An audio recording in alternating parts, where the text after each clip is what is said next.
திருமணதாக இன்றைய வசனம் ஆபகுக் 3ஆம் அதிகாரம் 17-18 வசனம். அத்திமரம் துளிவிடாமல் போனாலும், திராட்சை செடிகளில் பழம் உண்டாகாமல் போனாலும், ஒலிவு மரத்தின் பலன் அற்று போனாலும், வயல்கள் தானியத்தை விளைவியாமல் போனாலும், கிடையில் ஆட்டு மந்தைகள் முதலிட்டு போனாலும், தொழுவத்திலே மாடு இல்லாமல் போனாலும், நான் கர்த்தருக்குள் மகிழ்ச்சியாக இருப்பேன், என் இரட்சிப்பின் தேவனுக்குள் களி கூறுவேன். கர்த்தர் பண்ணுறதாக இந்த வசனத்தில் அவர் சொல்லும்போது ஒரு 6 காரியம் சொல்லியிருப்பார்.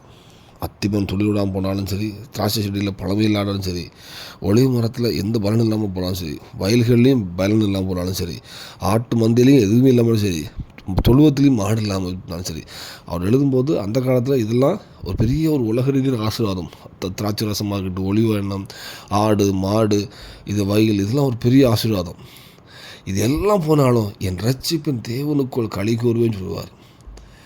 இந்த வேலையில் நம்மளால் சொல்ல முடியுமா? இந்த காலத்தில் நம்மளுடைய காலத்தை பார்த்திங்கன்னா நம்ம அத்தி மரம் வச்சுக்க மாட்டோம், திராட்சை இதெல்லாம் வச்சுக்க மாட்டோம். நம்மளுடைய வேலைகள், வீடு, பொருளாதார ஆசீர்வாதம், ஆரோக்கியம் இதெல்லாம் வச்சுக்கலாம். இதெல்லாம் போனாலும் என் தேவனுக்குள் களி கூறுவேன் ஆபகுக் சொன்னோம்னு சொல்ல முடியுமா?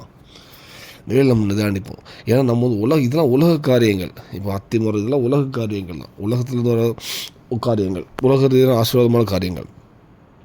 நம்ம உலகத்தின் காரியத்துக்காக மாத்திரம் கர்த்தரை தேடினா அந்த உலகத்தின் காரியம் நம்மளோட போச்சுன்னா நம்ம என்ன பண்ணுவோம்? சோர்ந்து போயிடுவோம், அழுது விலகிடுவோம். என்ன இப்படி ஆண்டவர் செஞ்சுட்டாரு அப்படி விலகிடுவோம்.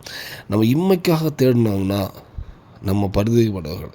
இந்த தேவன் நமக்கு நித்திய ஜீவனுக்கு பரலோகத்தின் காரியத்தை திங்க் பண்ணும்போது இந்த உலக காரியங்களில் சில குறைகள் வந்தாலும் அது தெரிய செய்யாது. ஏன்னா தேவனுக்குள் கழிவு எனக்கு உலகம் இதில் குறைவுக்கு உண்மை தான். இப்போ அத்திமரம் இல்லை, அத்திமரம் துளிர் கொடுத்த போச்சு, திராட்சை செடி எல்லாம் ஆடு இல்லை, மாடு இல்லை, எல்லாம் இல்லை தான்.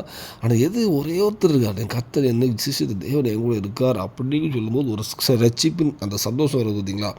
அந்த அனுபவத்துக்குள்ள நம்ம வர்றதுக்கு கர்த்தர்ட்ட கிருபை கேட்போம்.